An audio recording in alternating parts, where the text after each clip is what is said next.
What up, Flow Nation? What up, RC family? All my subscribers. Haven't been putting out a lot of videos. Had a family issue, a tragedy in my family actually. Kind of broke me down for a couple weeks.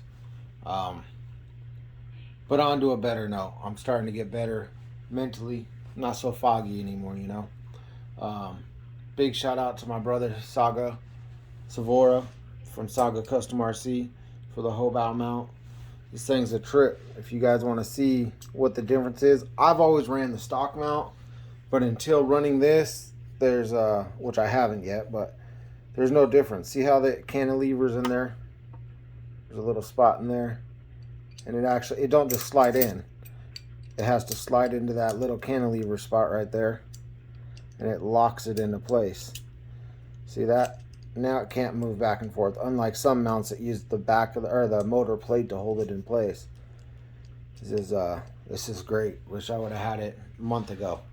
But thank you, Savora. I really appreciate it. We're gonna be trying out some new stuff this season, guys. I've been talking to this company for a while now. Wanted to try out their servos. We're gonna try them. You guys know that I've been a Servos guy forever, and this is my favorite one. 1231. It's like $90. And let's see, it's got I want to say 444 ounces of torque. I believe that's on 6 volts. And yeah, 6 volts, and the speed is 0.14. This Eco Power is 69 bucks, so $20-$30 cheaper. And on 6 volts, it's got the speed is 0.11, and the torque is 337. Now everybody knows with the XLX2, you can run it on 7.4, no problem. That's 400 ounces of torque right there, and it's 9-second 60 degree. So we're gonna be trying these things out. I got a couple of them to try out. They seem pretty good though. They're waterproof for bashers. You want to go out and bash with them. Not bad. It's pretty small.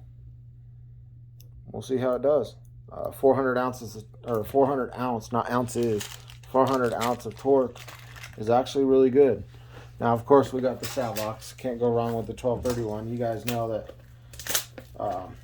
Servos is a household name, man. It's either, for me, I've ran MKS and stuff like that, and they're not bad servos. I'm not knocking them at all. It's just they're very pricey. So this one's, like I said, 89 bucks. It's a little bigger, a little taller. 1231 SG. Just a little bit taller. But in our Armas and stuff like that, it's not going to make that much of a difference. It'll be all right. So both of them are 25 tooth spline. I like that because I hate the 24 like the high tech. And then the high tech, I don't know about this Eco Power, but the high tech, you gotta reverse your steering throttle, or not throttle. You gotta reverse your steering, so that way it goes the right way. So we'll be trying those Eco Powers out. Like I said, I got a couple of them. I got 10 scale ones, 8 scale ones, and we'll see how they do. I'm thinking they're gonna do all right. I've seen some reviews on their motors and stuff, and it seems like they're doing a good job. We got the new Arma Felony side skirts. Anybody that's got a Felony that wants some dope side skirts, hit me up. They're on the website now, I believe. They will be after this video is posted. And then next, the Slash, man. It's been pretty awesome, honestly. I've been peeping on Facebook and kind of keeping tabs on YouTube and Facebook and stuff like that. And Slash was a big thing 5 years ago. Then the Arma came out, and everybody left the Slash alone. Everybody started doing their Armas, and now I see so many guys running Slashes. Lenny, Chad, Anthony, all these guys are out there. Ted, all these people are out there running their Slashes, and I just think it's awesome, man. I really do. I think the Slash is a great platform, and I think that it's got so much more potential that I haven't even tapped yet. I think that it's got, once you get them tuned in and set, I think they're a really good car, man. Can't go wrong with them. Been selling the battery trays like nuts. The stabilizers, man, the drive shaft stabilizers, I can't my boy is making them, and they're flying out as soon as he makes them. People are having great luck with them. They're hitting PBs every day, and that's awesome. I love seeing it, guys. I love seeing the Slash back out. After I did the two build videos, I've had a ton of questions about the Slash, and I don't mind. I'll answer whatever questions you guys got. I would rather guys out there running different platforms than the same old, same old. Honestly, for a year straight, all we seen was ARMA 7 scale, ARMA 7 scale, ARMA 7 scale. It gets repetitive and it gets boring, and you know, it's not fun when everybody's running the same car. You can look at videos, guys are hitting great numbers, 193 miles per hour, and they got 72 views, because it's boring to people. They've already seen it. They don't, it's just not. That's the way I feel. I could be wrong, but Slash is a great platform, and I think guys are doing great with them. I'm really happy. And then when I see someone that I help out do it with something, they might ask for tuning advice, or they bought the shock towers and they're like, man, they run great. I love seeing those videos. I love see guys running our stuff, especially when they get all happy with the PBs. Man, I used to be like that. I used to love when I hit a new PB.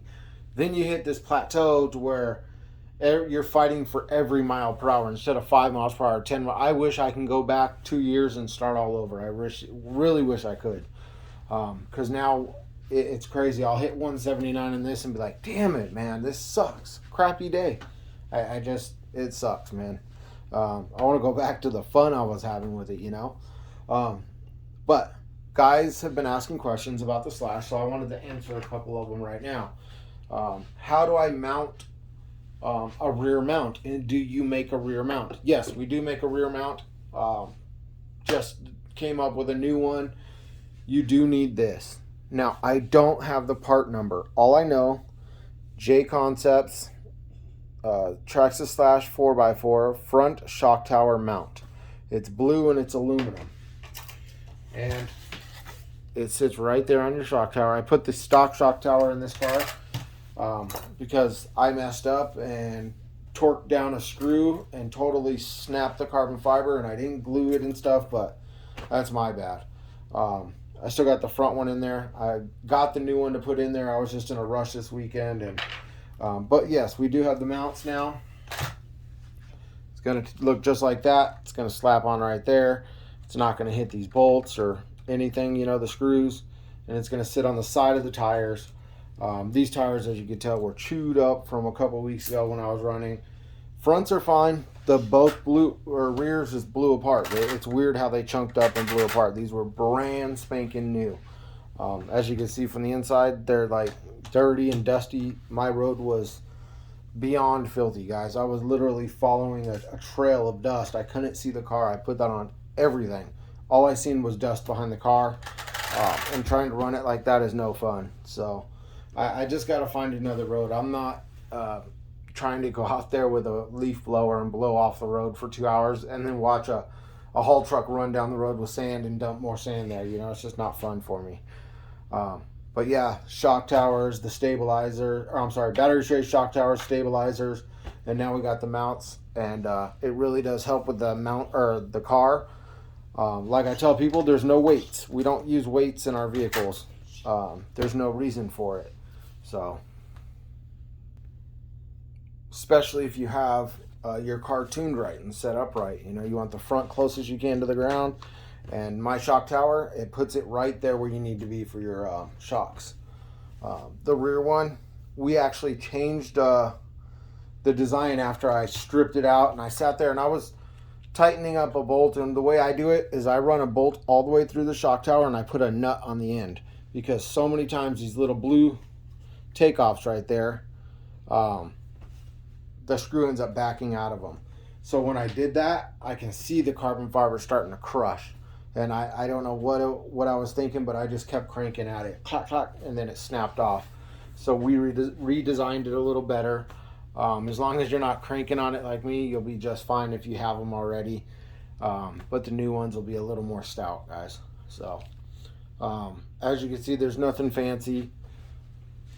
I don't run gyros or anything like that. And if you do, hey, more power to you. I see a couple old school cats that are in groups, and they're making comments like, guys are asking, how do I go faster? And they're like, first thing you need to do is add a gyro, put weight on it, do this. Man, I hate seeing stuff like that, because all you're doing is telling the guy that don't tune your car right, don't get it figured out right, just put weight on it and a gyro and send it. And that's just the furthest from what should be happening, guys.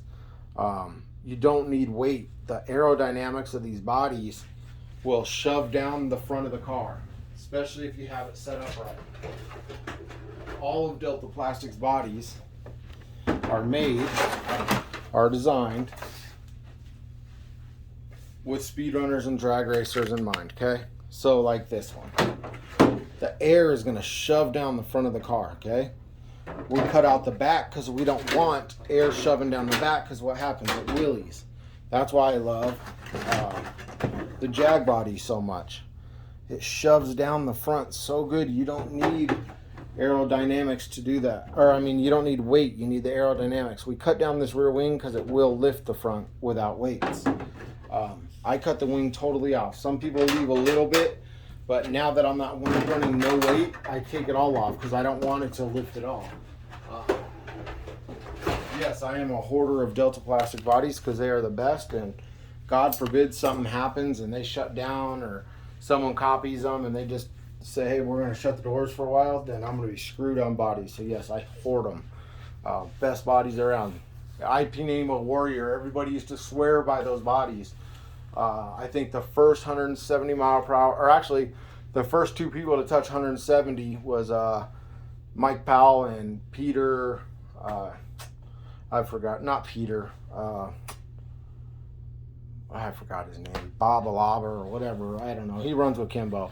They both ran Ipanema Warrior, and I believe I was the first one to touch 170 with a Delta Plastic body.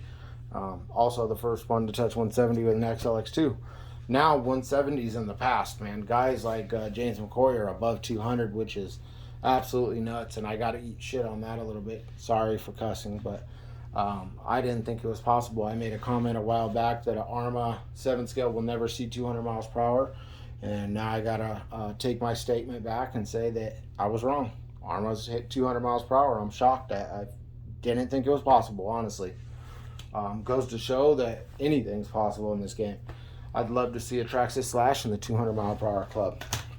That'll be my next goal. Actually, I want to hit the Mugen. I want to take the Mugen into the 190s and then the Traxxas Slash. Mugen's always been my favorite car, so I think it would be a really cool thing to shoot that into the 190s. But we got some other products. I can't think of them right now, and I'm looking around the hobby room and I can't think of what I got. Trying to see, but Delta Plastic USA, dope stickers, man. Brand new stickers, I love them. Good job, Ben. Oh, we got stickers for you guys too. Coming for all the top dogs. We got the Flow Pack 180 mile per hour club. We got 170 mile per hour club. We got 160 mile per hour club, and these size stickers. And then we have 150s and 150s and smaller stickers. So they're gonna be half this size. We got the 170 mile per hour club, 180 mile per hour club. And like I said, they're like half this size for the 150s and 160s, I believe it is. So if you are running above 150, 160, 170, 180, when you place an order or something, hit me up. Say, hey Jay, I just hit 180 miles per hour. Hook me up with a sticker. You got it. Now, the reason I'm not making like 130s and 140s and 150s, because it gives you something to drive for. Just like back in the day when Tim Smith was doing, if you were running Max Amps batteries and you hit 100 miles per hour, he'd send you a sweatshirt, a hoodie. It was something to strive for. He didn't say, and you get a tank top at 90 miles per hour, or 95, you get a wife beater or something, you know. It was something to strive for. So if you're at 130, 140, 150, get up there, man. Get you guys. I know it's just a dumb sticker, but some of us think it's pretty cool when you slap them on your car, you know. But yeah, man, you guys keep pushing. Super proud of all the guys out there that are doing the Slash, and you know, have hit me up for little things, and I have no problem helping them at all. There's a proper way to do this thing, and then there's a way that people are telling them to do it, and it's so beyond. Look, I'm not the fastest in the world, man. I'm probably top 10 though, because I have cars that other people couldn't get up in those speeds. I've done good on low cell. Done good on 8S. I haven't touched like 8 or 12S, and I don't know if other people are running that new Hobby Wing Max 4 yet and running 10S. They could be. I've heard good things actually this last weekend that 10S is where it's at with that thing. It'll actually not shut down like the old school ones, and it runs really good. So maybe guys are getting good numbers with that. I don't know. I haven't tried it yet. Like I said, I've been kind of laid out, not really thinking about RC a lot. But when I did have free time, like I said, I'd scroll through and I'd see guys making hits, man. I'm super happy. Honestly, I love seeing it, guys. I love seeing guys hit good numbers, and just enjoying the hobby, man. There was a gentleman, I don't want to throw him under the bus, but probably 2 months ago, he hit 100 miles per hour, and you can hear the joy in his voice. I thought it was awesome, man. I loved it. I showed my old lady. I was showing my family, check this out, check this out. I loved it. I thought it was so cool. I loved when I used to do that. So, guys, stay blessed.